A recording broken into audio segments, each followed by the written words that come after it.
आज की इस वीडियो में हम लोग एक सिविल केस का पूरा ट्रायल समझेंगे। प्लेंट के एडमिशन के बाद अंडर ऑर्डर 4 रूल 2 एक केस रजिस्टर हो जाता है कोर्ट में और उसके बाद उस केस को एक केस नंबर मिल जाता है।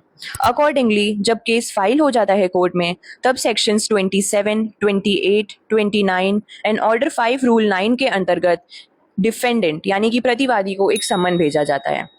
सम्मन का क्या मतलब है? सम्मन का मतलब है कि एक ऐसा डॉक्यूमेंट जिसमें केस के फैक्ट्स लिखे हैं जिससे डिफेंडेंट को पता चल जाए कि उसके अगेंस्ट कौन सा केस फाइल हुआ है और किस दिन कोर्ट उनको एक्सपेक्ट करता है कि वो कोर्ट में आके अपनी अपीयरेंस शो करें। तो समन में ये चीजें मेंशन होती है और समन के थ्रू ही डिफेंडेंट को पता चलता है कि उनके अगेंस्ट केस फाइल हुआ है, अब उनको किस तरीके से उसमें अपने डिफेंस के आर्ग्यूमेंट्स प्रिपेयर करने हैं। समन रिसीव करने के बाद एक डिफेंडेंट अगर कोर्ट में अपीयर नहीं होता है ड्यू डेट पे तो अंडर ऑर्डर 9 रूल 6 डिफेंडेंट को एक्स पार्टे डिक्लेयर कर दिया जाता है। अब एक्स पार्टे क्या होता है कि जब कोई डिफेंडेंट कोर्ट में अपीयर नहीं होता है तो उसकी कोर्ट में सुनवाई नहीं होती है। कोर्ट अपना डिसीजन केवल प्लेंटिफ की बात सुन के उन्हीं पॉइंट्स पे दे देता है। लेकिन अगर डिफेंडेंट कोई जस्ट या रीजनेबल रीजन बताता है कि वो कोर्ट में क्यों नहीं आ पाया, जैसे कि उसके घर में किसी की डेथ हो गई थी या उसकी तबीयत नहीं सही थी या और भी कोई रीजनेबल रीजन है उसके पास, और अगर जज सेटिस्फाइड होते हैं उसकी रीजनिंग से कि वो सच बोल रहा है, तो अंडर ऑर्डर 9 रूल 13 जो एक्स पार्टे ऑर्डर डिक्लेयर किया गया था अगेंस्ट द डिफेंडेंट वो कैंसिल कर देते हैं जज, और उसके बाद डिफेंडेंट भी अपना केस अपना डिफेंस आर्ग्यूमेंट्स पुट फॉरवर्ड कर सकता है।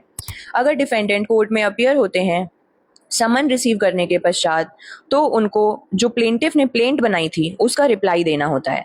इसी के कारण डिफेंडेंट को एक प्लेंट की कॉपी दी जाती है जिससे वो अपने डिफेंस के आर्ग्यूमेंट्स अकॉर्डिंगली प्रिपेयर कर सकें। अब डिफेंडेंट अपना एक एडवोकेट अपॉइंट करते हैं अंडर ऑर्डर 8 रूल 1 और फिर एक रिटन स्टेटमेंट के थ्रू वो प्लेंट का रिप्लाई फाइल करते हैं। अब रिटन स्टेटमेंट क्या होता है? वो एक ऐसा डॉक्यूमेंट है जिसमें डिफेंडेंट अपना डिफेंस प्रेजेंट करता है। अब डिफेंडेंट को रिप्लाई करना होता है थ्रू रिटन स्टेटमेंट या तो 30 दिन के अंदर या और भी कोई टाइम पीरियड अगर कोर्ट ने इस बिहाफ में प्रोवाइड किया है तो उस टाइम के विद इन। अगर डिफेंडेंट कोई भी एलिगेशंस जो प्लेंटिफ ने उन पे लगाए हैं उनको डिनाई नहीं करता है तो ये डीम किया जाता है कि डिफेंडेंट ने अपने ऊपर लगाए हुए सारे इल्जामों को एक्सेप्ट कर लिया है।